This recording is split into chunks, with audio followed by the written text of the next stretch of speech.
P block हमारे syllabus में है नहीं है, कितना पढ़ना कितना नहीं पढ़ना इस पे बात करते हैं। उसके बाद हमें इसमें ये इंसेक्ट और फ्रॉग जो लिख रखा है। Hello everyone, my self Anil Kumar Patel, I am MBBS student at TPMS सफाई। तो आज हम बात करने वाले हैं सिलेबस पे कि नीट 2026 का सिलेबस क्या है। वैसे तो आपका सिलेबस लगभग खत्म हो चुका, फिर भी कुछ बच्चों को भी डाउट है कि हमारे सिलेबस में क्या है कि क्या नहीं। लाइक पी ब्लॉक में बच्चों को बहुत डाउट होता है कि पी ब्लॉक हमारे सिलेबस में है कि नहीं है, और जैसे कि टिश्यू में एक डाउट आता है बच्चों को, फ्रॉग है या नहीं है, कॉकरोच है या नहीं। तो आइए हम उस पर बात करेंगे कि हमारे सिलेबस में है क्या। ये चलते हैं, स्क्रीन पे चलते हैं।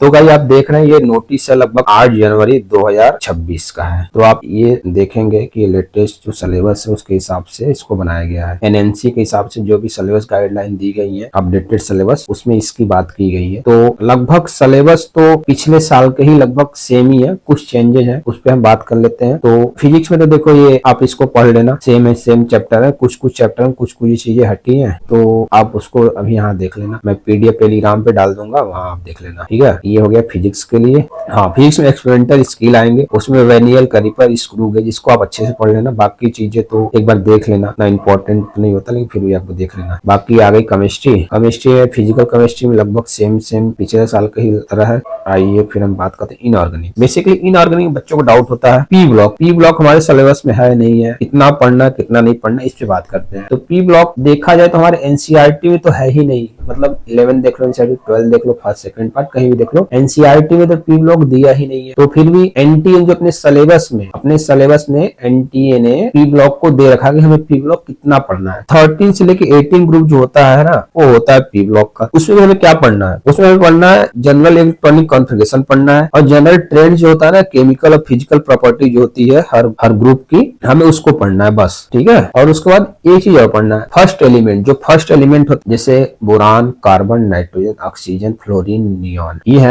First group. उसका यूनिक बिहेवियर, वो क्या काम करते हैं क्या नहीं करते हैं, समझे, उस पे मतलब उसको पढ़ना है सिर्फ। बाकी पी ब्लॉक में बहुत सारी चीजें हैं जो पहले दे रखी थी एनसीईआरटी, वो सब कुछ भी नहीं पढ़ना है। सिर्फ आपको electronic configuration, general trends, physical chemical property, ये भी फर्स्ट एलिमेंट का यूनिक बिहेवियर, बस इतना ही फिजिकल, मतलब पी ब्लॉक में बस इतना ही है। बाकी D and F block NCERT से पढ़े, कोऑर्डिनेशन भी अपने एनसीईआरटी पढ़े। ऑर्गेनिक में भी आप एनसीईआरटी ही फॉलो करें प्योरली। ये देखिए सब सिलेबस है, ये ऑर्गेनिक हो गया। बाकी बच्चों को कहाँ डाउट आता है ऑर्गेनिक में? प्रैक्टिकल में सॉल्ट एनालिसिस में बच्चों को दिक्कत है, सॉल्ट एनालिसिस कहाँ से पढ़े? तो आप बहुत सारे यूट्यूब पे चैनल्स हैं जो बहुत अच्छे सॉल्ट एनालिसिस पढ़ा रखे हैं, आप उनसे एक बार उनके लेक्चर देख लें या वन शॉट देख लें, ठीक है। एलन के भी वन शॉट्स पड़े हुए हैं, आप उनको देख सकते हैं, आपको पता चल जाएगा हमको पढ़ना क्या एक्चुअली। बाकी आप कहेंगे तो मैं सॉल्ट एनालिसिस का पीडीएफ भी डाल दूंगा अपने टेलीग्राम चैनल पे। ये सब पढ़ने हैं। इधर बायोलॉजी में तो मेनली आपको एनसीईआरटी ही पढ़नी है। आप एक बार अपना सिलेबस को थोड़ा सा रीड कर लेंगे तो ज्यादा बेहतर होगा। हाँ, बच्चों को यहाँ पे डाउट होता है इस यूनिट